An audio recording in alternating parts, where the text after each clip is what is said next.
Welcome back to कैपिटलिस्टन। आज की video में हम टेक्निकली एनालाइज करेंगे वेव्स कॉर्पोरेशन लिमिटेड को और इसका मल्टी टाइम फ्रेम एनालिसिस करेंगे on monthly, weekly and then daily time frame. और ये भी देखेंगे कि आने वाले टाइम में ऐसे कौन से लेवल्स हैं जो कि वेव्स कॉर्पोरेशन अचीव कर सकता है upon breaking certain levels. Technical analysis start करने से पहले एक इंपॉर्टेंट अनाउंसमेंट ये कि जिन लोगों ने हमारी कम्युनिटी ज्वाइन की भी है तो वो इस चीज़ से उनको आइडिया होगा कि राइट नाउ हम जो है वो अनकरीब एक प्रीमियम सर्विसेज भी स्टार्ट करने लगे हैं, जो कि स्टार्ट में जो ऑफ कोर्स हमारे ऑलरेडी कम्युनिटी के मेंबर हैं उनके लिए एक स्पेशल ऑफर के साथ होगी। सो अगर आपने अभी तक हमारी कम्युनिटी को ज्वाइन नहीं किया हो तो आप उसको ज्वाइन कर सकते हैं। इसके अलावा हम अपनी सर्विसेज में टेक्निकल एनालिसिस ऑन डिमांड जो भी आप करवाना चाहें, किसी भी स्टॉक का टेक्निकल एनालिसिस और फंडामेंटल एनालिसिस वो भी हम प्रोवाइड करते हैं। इसके अलावा जो अगर आप गोल्ड, क्रूड ऑयल या करेंसी पेयर्स में ट्रेडिंग करना चाहते हैं तो उसके लिए भी आप हमारे नंबर 0325 1002208 पर रब्ता कर सकते हैं, जहाँ पे एक लीगल वे में आपको बताया जाता है कि ऐसे कौन से प्लेटफॉर्म है जिसके जरिए आप एक तरह से कमोडिटीज़ को या मेटल्स को या करेंसी पेयर्स को ट्रेड कर सकते हैं। So without any wastage of time हम स्टार्ट करते हैं अपने टेक्निकल एनालिसिस को। सबसे पहले हम देखते हैं ऑन मंथली टाइम फ्रेम, जैसे कि यहाँ पे हमारे सामने इस वक्त मौजूद है वेव्स का। हम देख सकते हैं हमारे पास कुछ ऑलरेडी है, जो हमारे पास ऑलरेडी कुछ एनोटेशंस अवेलेबल हैं जिसके ज़रिए हम ये जान सकते हैं इजी से कि स्टॉक की अभी की पोजीशन क्या है, स्टॉक कहाँ पे स्टैंड कर रहा है, आने वाले रेजिस्टेंस सपोर्ट के लेवल्स कौन से हो सकते हैं और इसकी मूवमेंट को एंटिसिपेट करते हुए कौन से लेवल्स को हम देख सकते हैं। सबसे पहले इसी तरह अगर हम मंथली में देखते हैं तो हम देख सकते हैं कि अप साइड पे हमारे पास स्टॉक ने एक मेजर लेवल से जो है वो रेजिस्टेंस ली है, और अगर हम इसको पॉइंट बाय पॉइंट इसको हम देखते हैं या इसको हम ड्रॉ करते हैं तो हमारे पास एक अच्छा लेवल आ जाता है ट्रेंड लाइन ड्रॉ करने का, जैसे कि हमने यहाँ पे ड्रॉ की। और यहाँ से हम देख सकते हैं कि सबसे पहले जब स्टॉक ने अपना ऑल टाइम हाई पोस्ट किया था,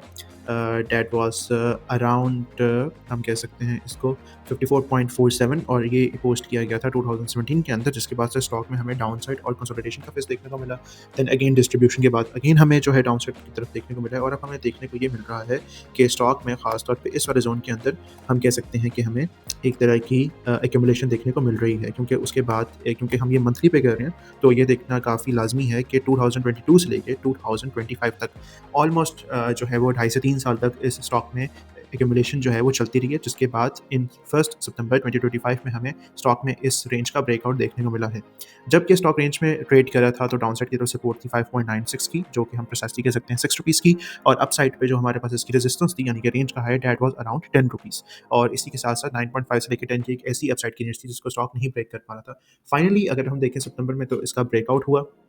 ब्रेकआउट होने के बाद चूँकि इसके पास यहाँ पे ये एक काफ़ी अच्छा सपोर्ट लेवल था, जिसको यहाँ पे हम हाइलाइट भी कर देते हैं, जिसके अंदर 2019 में ली गई सपोर्ट और 2020 में, बट समहाउ स्टॉक ने जब इन 2 लेवल से सपोर्ट ली तो अपना हाई पोस्ट किया, जो कि ऑल टाइम हाई तो ऑफ कोर्स नहीं था, लेकिन 28 से लेके 27.6 तक की रेंज का इसने हाई लगाने के बाद इसके अंदर हमें एक डिक्लाइन देखने को नज़र आया स्टॉक की प्राइस में। अब अगर हम बात करते हैं इसके लेवल्स की तो हम ईज़िली देख सकते हैं कि जैसे कि ये स्टॉक ने ब्रेक किया है, इस वक़्त ये इंपॉर्टेंट हमारे पास सपोर्ट का ज़ोन है जो अभी तो एज अ रेजिस्टेंस इसके लिए काम कर रहा है। इट मीन्स कि यहाँ पे रिजेक्शन लेने के बाद अगर वो डाउन साइड पे हमें वीकली क्लोजिंग देखने को मिलती है तो जो 10 रुपीज़ का एरिया है इसको स्टॉक दोबारा से टेस्ट कर सकता है। तो एक तो सिनेरियो हमारे पास ये हो गया। सेकंड सिनेरियो हमारे पास ये हो सकता है कि जैसे कि इसने अप साइड पे टेस्ट किया है, डाउन साइड पे 10 को सपोर्ट की जो सपोर्ट है इसको रीटेस्ट करने के बाद एक अच्छे मोमेंटम वॉल्यूम के साथ इसको ब्रेक करे, इसको रीटेस्ट करे एंड देन अप टुवर्ड्स अपने फर्स्ट टारगेट की तरफ, जो कि इसका बनता है 19 रुपीज़ से लेके 20 रुपीज़ तक के बीच में, इसको अप्रोच कर सकता है।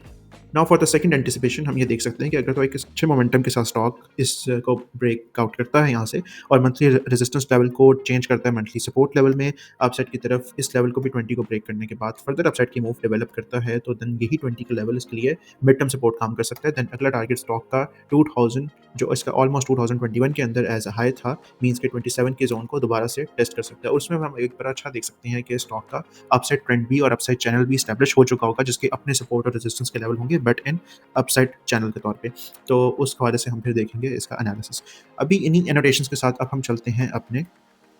वीकली टाइम फ्रेम पे।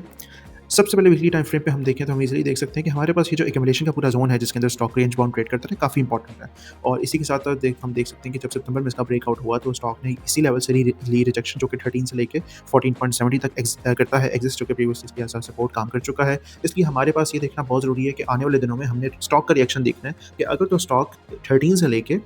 10 रुपीज़ के ऊपर स्टे करता है, मूव करता है, मीन्स के यहाँ से इसकी मूवमेंट हमें ज़िगज़ैग देखने को मिलती है, देन इट इज़ बेटर कि हम ट्रेडिंग को अवॉइड करें जब तक ये स्टॉक एक मेजर लेवल पे नहीं पहुँच जाता, and that major level could be this और 10 यानी कि ₹10 की सपोर्ट के ऊपर हमें एक्चुअली बुलिश कैंडल की क्लोजिंग देखने को मिलती है। इट मीन्स कि ये अपने लेवल को रीटेस्ट अच्छे से कर रहा है, बायर्स का इंटरेस्ट अभी भी इसमें डेवलप है। और अगर तो अपसाइड पे इसकी रिजेक्शन देखने को मिलती है हमें बहुत ही स्ट्रॉन्ग वॉल्यूम के साथ, इट मीन्स कि अभी हमें इस स्टॉक को अपनी वॉच लिस्ट में ही रखना चाहिए, लेकिन कोई भी पोजीशन इसके अंदर क्रिएट नहीं करनी चाहिए। मीनवाइल अगर अपसाइड की तरफ ब्रेकआउट होता है तो वहाँ पे हमें रीटेस्ट देखना बहुत ज़रूरी है कि इस ज़ोन का, क्योंकि मल्टीपल टाइम्स इसके ऊपर हमें एक तरह से स्टॉक का रिएक्शन देखने को मिला है, तो जो भी ₹13 से ₹14.70 तक के बीच में हमें एक रिएक्शन होगा, वो देखना बहुत ज़रूरी है। सो वीकली पे अगर हमें अच्छी क्लोजिंग्स मिलती हैं, देन हम डेली पे शिफ्ट होकर देख सकते हैं कि हमारे पास क्या अपॉर्चुनिटीज़ निकल सकती हैं।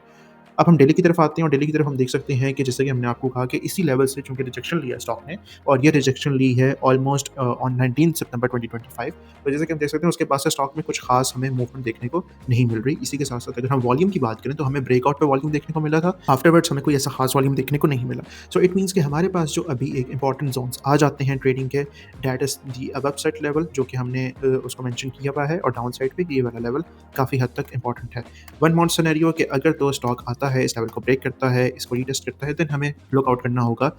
टुवर्ड्स द नेक्स्ट लेवल, जो कि हमारा बनता है 6 का लेवल बनता है सपोर्ट का, जहाँ पे इसकी एक्यूमुलेशन दोबारा से स्टार्ट हो सकती है, या हो सकता है कि ये एक फेक आउट सिनेरियो क्रिएट किया गया हो as a trap for the retailers. तो इस सारी चीज़ों को देखते हुए हमें एक वेव्स का हमने किया एनालिसिस, ताकि एक इन्फॉर्म्ड ट्रेडर या इन्वेस्टर की तरह हम इसके अंदर अपनी पोजीशंस को देख सकें कि हमें कब, किस टाइम पे और किस सिनेरियो के अकॉर्डिंग कैसे डेवलप करनी चाहिए एक प्रॉपर रिस्क मैनेजमेंट के लिहाज से। किसी भी किस्म की सर्विसेज के लिए जो कि स्टॉक मार्केट या पाकिस्तान मेटल एक्सचेंज से रिलेटेड हो, आप जो हमारा नंबर है व्हाट्सएप का, उसके ऊपर आप रब्ता कर सकते हैं। And that's it for today. Thanks for watching. अल्लाह हाफ़िज़।